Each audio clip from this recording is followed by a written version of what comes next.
প্রতিদিন প্রতিটি রাত এসব মানুষের কাটে বোমার আতঙ্কে।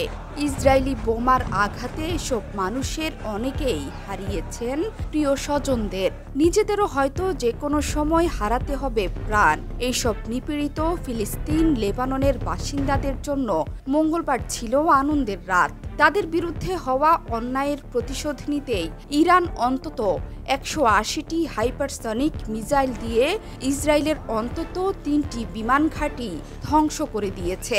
উল্লাস উঠেছে লেবানন জুড়ে। মাত্র কয়েকদিন আগেই হিজবুল্লাহ প্রধান হাসান নাসরুল্লাহর ছবি নিয়ে উল্লাস প্রকাশ করেছেন সাধারণ মানুষ। উৎসব হয়েছে ইরাক জুড়ে।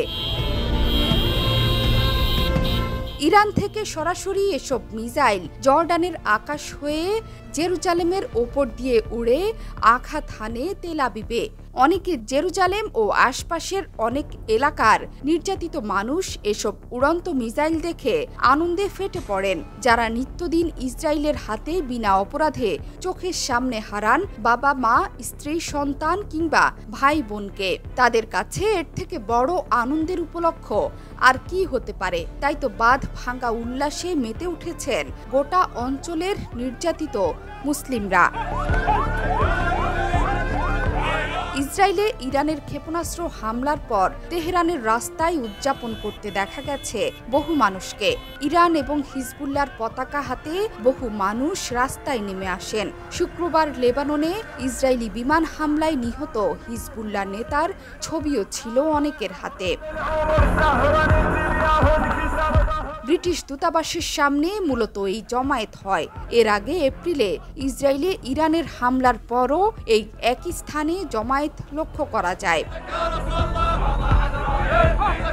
ইরাকের রাজধানী বাগদাদের স্বাধীনতা চত্বরে ফিলিস্তিন এবং হিজবুল্লাহর পতাকা নিয়ে রাস্তায় দেখা গেছে প্রচুর মানুষকে। বসরায় পপুলার মোবিলাইজেশন ফোর্সের সদস্যদের পতাকা হাতে উল্লাসে মাততে দেখা গেছে। ফিলিস্তিনি প্রতিরোধ আন্দোলন, হামাস এবং অন্যান্য প্রতিরোধ গোষ্ঠীগুলো বলছে এই আক্রমণ গাজায় ইসরায়েলের বর্বরতার স্বাভাবিক প্রতিক্রিয়া মাত্র। লেবাননে ইরান সমর্থিত হিজবুল্লাহ গোষ্ঠীর প্রধান হাসান নাসরুল্লাহ ইসরায়েলের বিমান হামলায় নিহত হওয়ার পর ইরান এর প্রতিশোধ নেয়ার অঙ্গীকার করেছিল।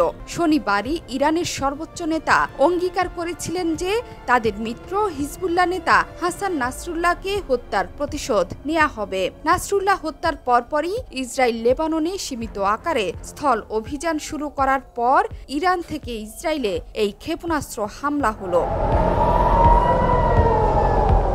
জোহরা চৌধুরী সেতু, ৭১।